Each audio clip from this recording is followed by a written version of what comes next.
रात का शांत वातावरण है। आसमान में अनगिनत तारे हैं। एक मंदिर के बाहर दीपक जल रहा है। मैं अकेली सीढ़ियों पर बैठी हूँ। मेरे चेहरे पर चिंता और आंखों में एक सवाल है। क्या आपने कभी किसी चीज के लिए दिल से प्रार्थना की है? इतनी सच्ची प्रार्थना कि आपको लगा हो अब तो जवाब मिल ही जाएगा।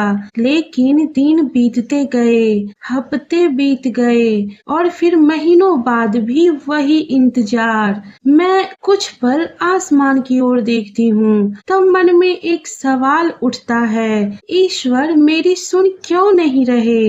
लेकिन शायद ईश्वर हमारी प्रार्थना सुनना कभी बंद नहीं करते। कभी कभी वे बस हमें जवाब देने से पहले उस जवाब के योग्य बना रहे होते हैं। मैं एक लंबे रास्ते पर चल रही हूँ। रास्ता पहाड़ों के बीच से होकर गुजर रहा है। दूर मंदिर की हल्की रोशनी दिखाई दे रही है। हम अक्सर चाहते हैं कि जिंदगी में सब कुछ जल्दी मिल जाए, सफलता जल्दी मिले, प्यार जल्दी मिले, पैसा जल्दी मिले, हमारी इच्छा पूरी जल्दी हो जाए।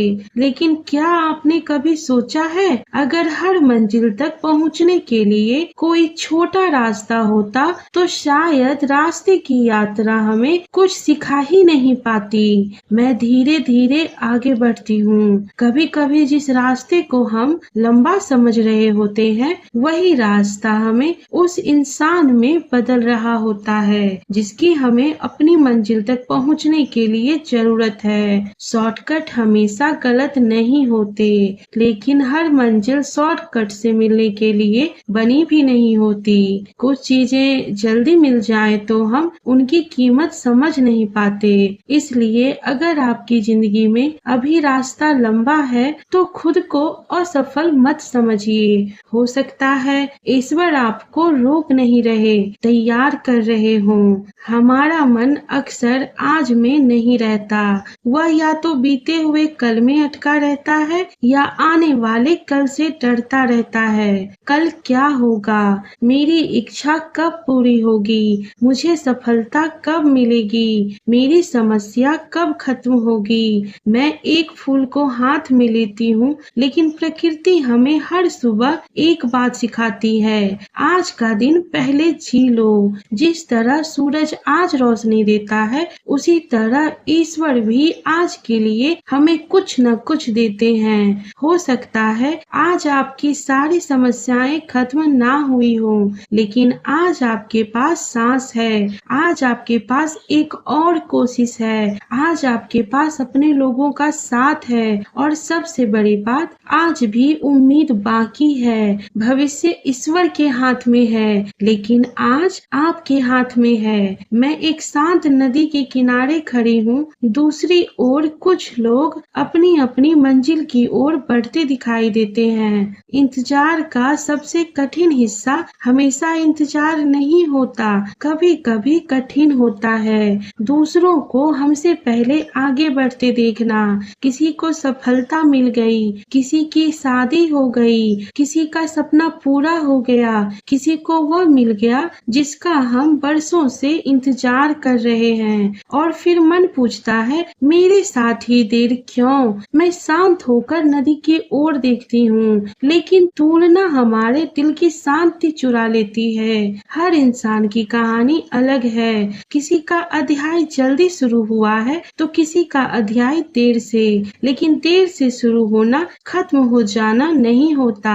इसलिए दूसरों की खुशी देखकर अपने दिल में करवाहट मत आने दीजिए। उनकी कहानी उनकी है और आपकी कहानी आपकी। क्या आपने कभी देखा है, तेज हवा में कमजोर पेड़ जल्दी झुक जाते हैं, लेकिन जिसकी जड़ें गहरी होती है वह तूफान में भी खड़ा रहता है। इंसान भी ऐसा ही है। इंतजार का समय हमें बाहर से भले ही कमजोर दिखाई दे, लेकिन अंदर से हमारी जड़ें मजबूत कर सकता है। यही समय हमें धैर्य सिखाता है, यही समय हमें खुद को समझना सिखाता है, यही समय हमें यह समझाता है कि हमारी खुशी केवल किसी एक चीज के मिलने पर निर्भर नहीं होना चाहिए। कभी कभी कभी ईश्वर हमें वह चीज देने से पहले हमारे अंदर वह शक्ति पैदा करते हैं जिससे हम उस चीज को संभाल सकें। इसलिए अगर आपकी जिंदगी में अभी इंतजार चल रहा है तो खुद से पूछिए, मैं इस इंतजार में क्या सीख रही हूँ, क्योंकि हो सकता है आपकी मंजिल आने से पहले ईश्वर आपकी नींव मजबूत कर रहे हो और फिर एक दिन अचानक कुछ बदल जाता है। वही जिंदगी, वही इंसान, वही दुनिया, लेकिन परिस्थितियाँ बदलने लगती हैं। जिस दरवाजे के सामने हम महीनों से खड़े थे वह दरवाजा अचानक खुल जाता है। जिस प्रार्थना का जवाब देर से आया वह हमारी उम्मीद से भी सुंदर होता है। मैं मंदिर के खुले द्वार की ओर बढ़ती हूँ तब हमें समझ आता है कि ईश्वर देर से नहीं आए थे, हम बस उनके समय को समझ नहीं पाए थे। शायद अगर वह चीज हमें पहले मिल जाती तो हम उसे संभाल नहीं पाते। शायद अगर रास्ता छोटा होता तो हम वह इंसान नहीं बन पाते जो आज बन चुके हैं। अगर आपकी जिंदगी में भी किसी चीज का इंतजार चल रहा है तो आज एक बात याद रखिए, हर देरी इनकार नहीं होती, कभी कभी देरी तैयारी होती है। अपनी प्रार्थना करते रहिए, अपनी कोशिश करते रहिए, आज को पूरी तरह जीते रहिए, दूसरों से अपनी तुलना मत कीजिए और अपने दिल में यह विश्वास बनाए रखिए कि जो आपके लिए सही है वह सही समय पर आपके जीवन में आएगा। हो सकता है आपकी घड़ी कुछ देर से चल रही हो, लेकिन इसका मतलब यह नहीं कि आपकी कहानी खत्म हो गई। कभी कभी सबसे खूबसूरत अध्याय वही होता है जिसके लिए हमें सबसे ज्यादा इंतजार करना पड़ा। इसलिए अगर आज आप इंतजार में हैं तो निराश मत होइए, शायद ईश्वर की तरफ से जवाब रास्ते में है और शायद उससे भी पहले आपके भीतर एक नई शुरुआत जन्म ले रही है।